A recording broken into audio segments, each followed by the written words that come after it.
Now, Sirui drops another lens for their Aurora lineup, which is a 1.4 full frame autofocus lens.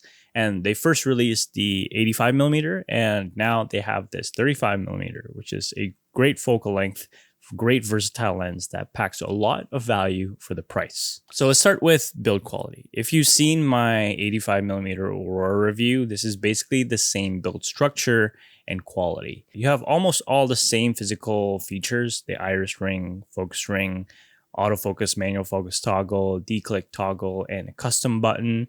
And the only difference would be the filter thread, which I think it's a big miss for Sirui, because if this was a series, it needed to be consistent. This one has 62mm filter thread, and the 85mm has a filter thread of 67. They both should have had 67mm, but in reality, this isn't too bad because you can always use a step-up ring. It's just a little bit of a hassle sometimes. Okay, let's talk about image quality. And I really don't have anything bad to say about the image quality of this new Sirui lens. It's great for a budget-ish lens. It's really clean and nothing too distracting. And this is a really great all-around lens for a lot of people. You can use it for product videos, your event coverage, real estate, and a lot more use cases. It's a 35mm f1.4. You're going to be really doing a lot with this lens.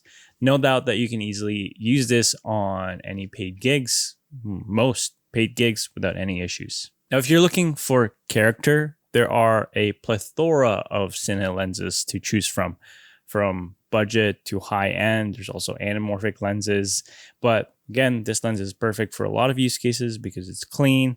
It has great autofocus. I mean, most Sony autofocus lenses, especially third-party lenses, have really caught up to the performance that everyone needs to rely on. And if you do need to rely on autofocus, the Sirui 35mm doesn't disappoint. Again, the 35mm is a versatile focal length.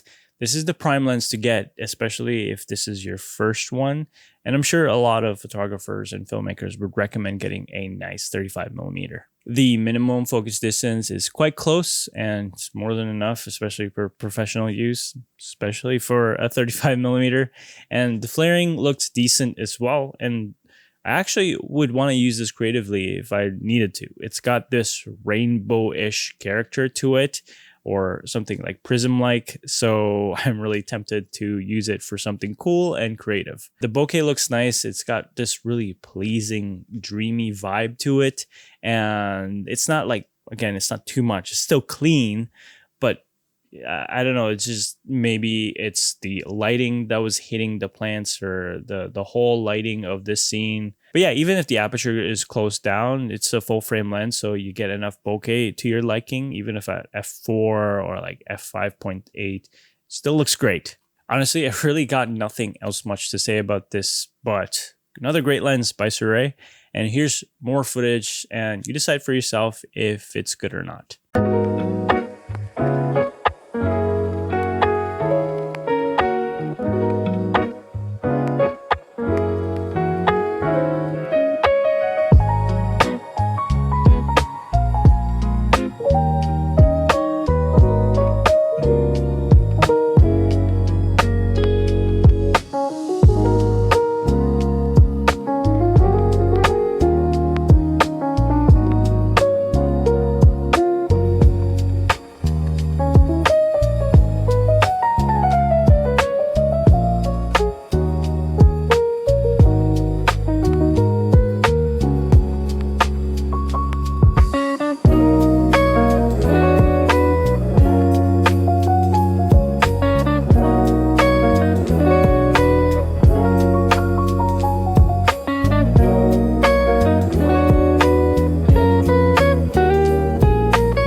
If you have any questions about the Sirui 35mm f1.4, let me know in the comments down below. And if you like my colors and you want your edits to feel like a memory, it's all linked down below. But until then, I will see you in the next video.